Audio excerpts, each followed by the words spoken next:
ಉಡುಪಿಯ ಪ್ರತಿಷ್ಠಿತ ಚಿನ್ನಾಭರಣ ಮಳಿಗೆ ದಿ ಒರಿಜಿನಲ್ ಆಭರಣ ಉಡುಪಿ ವತಿಯಿಂದ ಗಣರಾಜ್ಯೋತ್ಸವದ ಅಂಗವಾಗಿ ಉಡುಪಿಯ 13 ಮಂದಿ ಪೌರ ಕಾರ್ಮಿಕರನ್ನು ಸೋಮವಾರ ಸಂಸ್ಥೆಯ ಬೆಳ್ಳಿ ವಿಭಾಗದಲ್ಲಿ ಸನ್ಮಾನಿಸಲಾಯಿತು.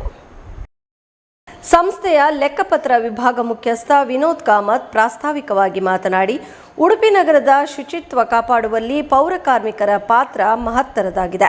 ಪರ್ಯಾಯ ಮಹೋತ್ಸವದಂದು ಇಡೀ ನಗರವನ್ನು ಕ್ಷಣಾರ್ಧದಲ್ಲಿ ಶುಚಿಗೊಳಿಸಿ ಉಡುಪಿಯನ್ನು ಕಂಗೊಳಿಸುವಂತೆ ಮಾಡಿರುವ ಇವರ ಕೆಲಸ ಶ್ಲಾಘನೀಯವಾದುದು ಎಂದರು. ಪೌರ ಕಾರ್ಮಿಕರನ್ನು ಗೌರವಿಸುವ ಅವಕಾಶ ಸಂಸ್ಥೆಗೆ ಸಿಕ್ಕಿರುವುದು ಖುಷಿ ತಂದಿದೆ ಎಂದರು. ಉಡುಪಿ ನಗರಸಭೆಯಲ್ಲಿ ಸ್ವಚ್ಛತಾ ಕಾರ್ಯದಲ್ಲಿ ತೊಡಗಿಸಿಕೊಂಡು ಸದ್ಯ ಕರ್ತವ್ಯದಿಂದ ನಿವೃತ್ತರಾಗಿರುವ ಪೌರ ಕಾರ್ಮಿಕರಾದ ರಾಜು, ರಾಮ, ಸುರೇಶ್ ಹಾಗೂ ಪ್ರಸ್ತುತ ಕರ್ತವ್ಯದಲ್ಲಿರುವ Ramesh Naik, K Chandra, Prabhakar, Jyothimma, M Durgappa, K Dandappa, Prabhakara, Padmanabha, P Shankar ಹಾಗೂ ಶಂಕರ್ ಅವರನ್ನು ಗೌರವಿಸಲಾಯಿತು. ಸಂಸ್ಥೆಯ ನಿರ್ದೇಶಕರಾದ ಸುಭಾಷ್ ಎಂ ಕಾಮತ್, ಮಹೇಶ್ ಎಂ ಕಾಮತ್ ಅವರು ಪೌರ ಕಾರ್ಮಿಕರನ್ನು ಸನ್ಮಾನಿಸಿದರು. ಆಭರಣ ಸಂಸ್ಥೆಯ ಗೋಲ್ಡ್ ವಿಭಾಗದ ಮುಖ್ಯಸ್ಥ ಮುರಳೀಧರಾಚಾರ್ಯ, ಬೆಳ್ಳಿ ವಿಭಾಗದ ಮುಖ್ಯಸ್ಥ ಸಲೀಂ, ಸ್ವಾತಿ, ಮಾರುಕಟ್ಟೆ ವಿಭಾಗ ಮುಖ್ಯಸ್ಥ ದಿನೇಶ್ ಶೆಟ್ಟಿಗಾರ್, ರೂಪೇಶ್, ಪ್ರದೀಪ್, ಪ್ರಶಾಂತ್, ಸುದರ್ಶನ್, ಶೈಲೇಶ್ ಹಾಗೂ ಸಿಬ್ಬಂದಿ ವರ್ಗದವರು ಉಪಸ್ಥಿತರಿದ್ದರು.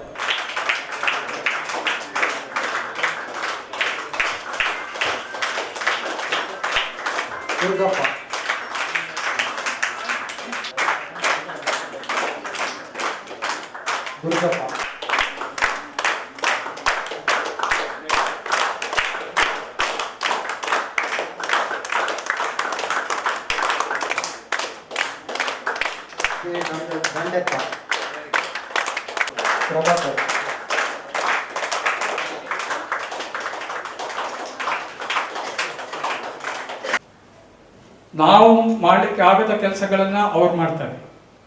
ನಮಗೆ ಪೌರ ಕಾರ್ಮಿಕರಂದ್ರೆ ಕಸದವರು ಅಂತ ಹೇಳುವಂಥದ್ದು ಒಂದು ಮನೋಭಾವನೆ ಇಲ್ಲ. ನಾವು ಕಸದವರು, ನಾವು ಕಸ ಹಾಕುವವರು, ನಾವು ಬೇಜವಾಬ್ದಾರಿಯಿಂದ ನಗರದ ಸೌಂದರ್ಯವನ್ನು ಹಾಳು ಮಾಡುವರು.